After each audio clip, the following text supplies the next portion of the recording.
commençons à... Bonjour, parlons donc de la deuxième transformation nucléaire provoquée, la fusion nucléaire. Alors, la fusion nucléaire, c'est ce qui se passe dans les étoiles.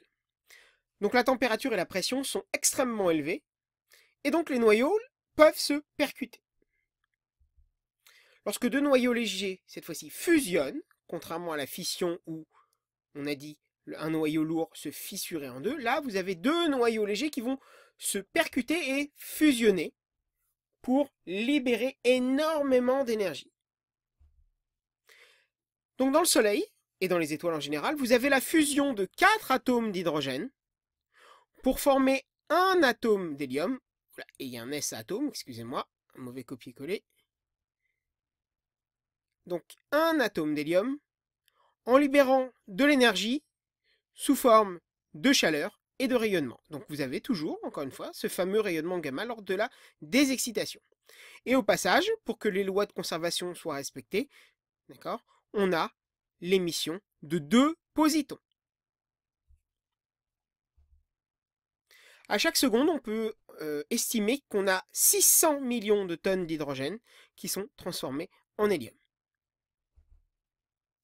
Alors, cette fois-ci, la fusion nucléaire, c'est ce qui se passe dans les bombes H. Donc, on avait dit la fission, c'est ce qui se passe dans les bombes atomiques dites A. Et la fusion, ce sont les bombes atomiques dites bombes à hydrogène, les bombes H, qui sont bien plus puissantes.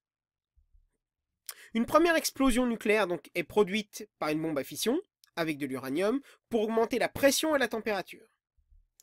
Ce qui va faire démarrer la réaction de fusion nucléaire beaucoup plus énergétique que la précédente. Encore une fois, lorsqu'on vous demande de comparer l'énergie libérée par une fission et par une fusion, la fusion nucléaire à quantité de combustible égale est bien supérieure à la fission.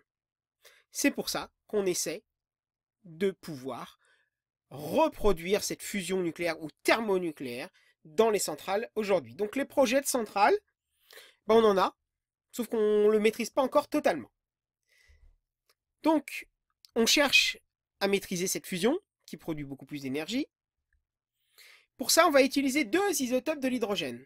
Donc l'hydrogène 2, le deutérium, et l'hydrogène 3, le tritium. Le deutérium, il est très abondant dans la nature, donc c'est facile. Et le tritium, il est extrêmement simple à produire. Donc voilà la réaction nucléaire de fusion. Un deutérium et un tritium vont fusionner pour former un atome d'hélium et émettre donc un neutron au passage. La fusion nucléaire, donc, elle nécessite des températures extrêmes de plusieurs dizaines de millions de degrés et des pressions extrêmement fortes pour démarrer. Donc c'est extrêmement compliqué à maîtriser encore aujourd'hui, mais ce sont les projets qu'on a, et notamment le projet européen qui est le projet ITER. Donc c'est un projet de réacteur qu'on appelle de fusion nucléaire qu'on va appeler un tokamak et qui est en construction dans le sud de la France à Cadarache. Donc ça réunit plus de 20 pays et il devrait entrer en fonctionnement vers 2025.